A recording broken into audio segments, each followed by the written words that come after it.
si Juan, isang tipikal na mag-aaral. Nagsusumikap upang itaguyod ang pamilya sa kahirapan. Ako si Juan, pangarap kong maging isang pulis. Huliin ang kriminal, ipagtanggol ang naabi. Ngunit, umistulan nito ang isang bulan. Ang aking matukasan, ang bagay na susunod sa aking kinabukasan.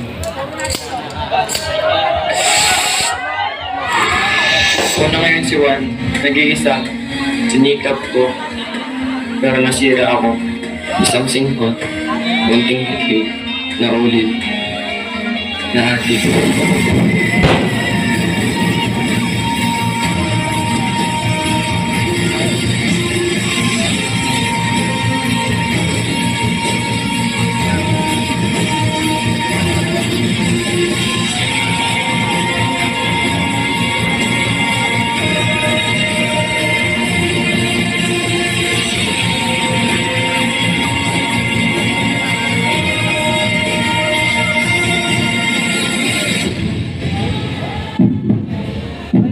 Nagda-drugs ka?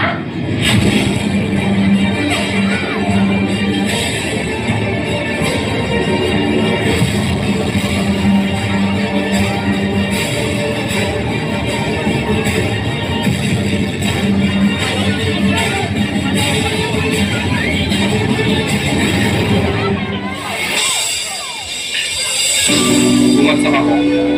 Madalas sa impluensya ng maling pagkain. Natigil ako sa pag-aaral. Natutumbag na ako. May pagkakasapsyon sa likod ng mga ilaw. Nasira ako. Para higit sa lahat, nadurog ang pamilya ko.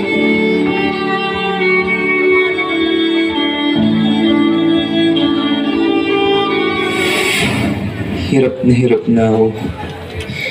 Kulong-kulong ang aking isipan. Kakayanin ko ba? Kaya ko bang mabuhay o malagpasan lahat ng binabato sa akin ng mundo? Nagsaya ko pala dati. Yung tipong kahit marami naman kayong problema, nagagawa niyo pa rin mabuti dahil magkakasama kayo ng pamilya mo. Hindi tulad ngayon na napunta ako sa bisyo na to.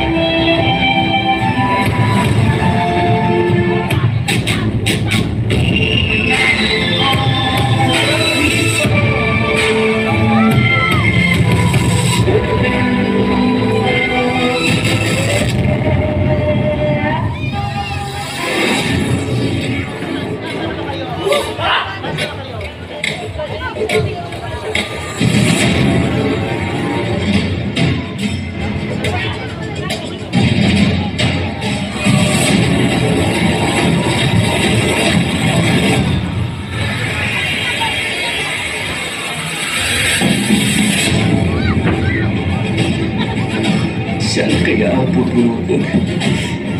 Sumuntanin ng aking mga pa. Hirap na ako. Ngunit may isang tanong na hindi mawala sa iyong isipan. Hanggang kailan ka maghihirap? Mayroong isang bagay na kayang mag-ahon sa iyong kahirapan. Ang iyong mga pangarap. Iyong